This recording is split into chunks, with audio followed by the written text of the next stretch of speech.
ان کی فکری تربیت مذہب کے مطابق نہ ہو، پھر وہ الحاد کا راستہ اختیار کر لے، وہ لبرلزم کا راستہ اختیار کر لے، وہ سیکولرزم کا راستہ اختیار کر لے، مذہب سے دور ہو جائے، اسلام کی تعلیمات سے دور ہو جائے، قرآن کی ہدایات سے دور ہو جائے، اسلام کی تہذیب و ثقافت سے دور ہو جائے۔ اور یہ ایک چیلنج ہے، ایک بہت بڑا مسئلہ ہے، اور اگر آپ اس سازش کو ناکام بنانا چاہتے ہیں،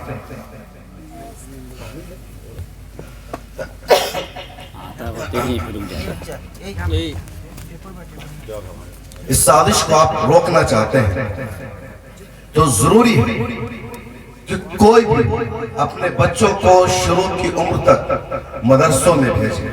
دارالعلوم عزیزیہ کا انتخاب کیجئے، یا دارالعلوم بالاساد کا انتخاب کیجئے، یا شیخ العلوم کنوا کا انتخاب کیجئے، کسی بھی مدرسے کا انتخاب کیجئے، یا کسی مکتب کا انتخاب کر لیجئے، لیکن اپنے بچوں کو شروع کی عمر تک اور کم از کم 10 سال تک 12 سال تک مدرسوں میں ضرور بھیجئے۔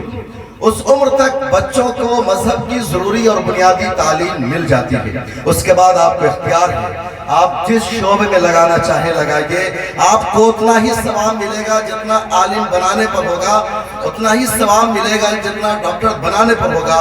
کوئی تفریق نہیں ہوگی، علم نافع ہونا ضروری ہے۔ مولانا مطلوب صاحب ابھی واقعہ بتا رہے تھے کہ وکیل کے بیٹے نے فلم کا ایک ڈائیلاگ بتا دیا، وہ زمانہ جو ان کا انداز ہے۔ میں کہتا ہوں وکیل کے بیٹے نے اس لیے ایسا کہا کیونکہ اس کی فکری تربیت نہیں ہوئی تھی۔ وکیل بننا غلط نہیں ہے۔ آج کی تاریخ میں سب سے زیادہ مسلمانوں کو وکیلوں کی ضرورت ہے۔ ہزاروں مسلمان جیلوں میں بند ہیں، پولیس کی دشمنی کی وجہ سے، سازش کی وجہ سے، تعصب کی وجہ سے، یا پھر آپسی لڑائی کی وجہ سے، کیونکہ ہم بھی آپس میں بہت زیادہ لڑائی کرتے ہیں، کبھی زمین کے لیے، کبھی آڑی کے لیے، کبھی پانی ٹپکانے کے لیے، کبھی سڑکوں کا استعمال کرنے کے لیے، لیکن وہ سب کے سب جیل میں بند ہیں کیونکہ ہمارے پاس لائرز نہیں، ہمارے پاس وکیل نہیں ہے جو ان کا کیس لڑ سکے۔ سپریم کورٹ کے وکیلوں کی میں فہرست نکالتا ہوں تو چند وکیل نظر آتے ہیں۔ ہمارے پاس بڑے بڑے ہسپتالوں میں ڈاکٹرز اچھے نہیں ہیں، چند ایک ڈاکٹر ملتے ہیں۔ ہم ایم پیز کی تعداد کو اٹھا کر دیکھتے ہیں، مسلمان سیاستداں بہت کم نظر آتے ہیں۔ آپ سیتامڑھی کی تاریخ اٹھا کر دیکھ لیجئے، پورے سیتامڑھی میں کتنے مسلمان سیاستداں آپ کو نظر آتے ہیں۔ یہ سب اس وجہ سے کیونکہ ہم بنانا نہیں چاہتے، اگر کوئی بنتا بھی ہے تو پھر ہمارا شکوہ ہوتا ہے کہ وکیل بنا لیکن برباد ہو گیا، یہ ڈاکٹر بنا لیکن مذہب سے دور ہو گیا، یہ سیاستداں بنا لیکن مذہب سے دور ہو گیا۔ یہ ساری باتیں اسی وجہ سے ہوتی ہے کیونکہ بچپن میں ان کی مذہبی خطوط پر تربیت نہیں ہوئی تھی۔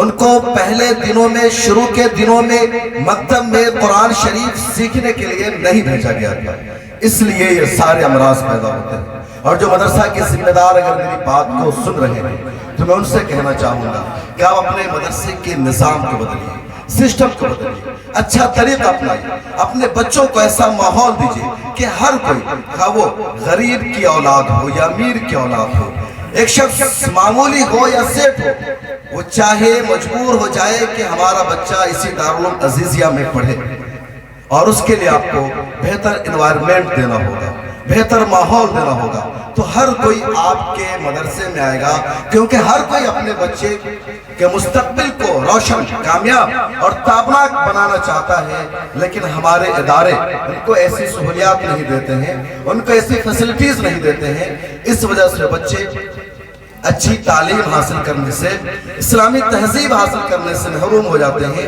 اور پھر مجبوری میں والدین اپنے بچوں کو ایسے اسکولوں میں بھیج دیتے ہیں جہاں انہیں صحیح تربیت نہیں مل پاتی ہے، جہاں انہیں صحیح رہنمائی نہیں مل پاتی ہے، اور وہی بچے آگے چل کے لبرلزم کا راستہ اختیار کر لیتے ہیں، الحاد کے راستے پر پہنچ جاتے ہیں، اور پھر ہم روتے ہیں۔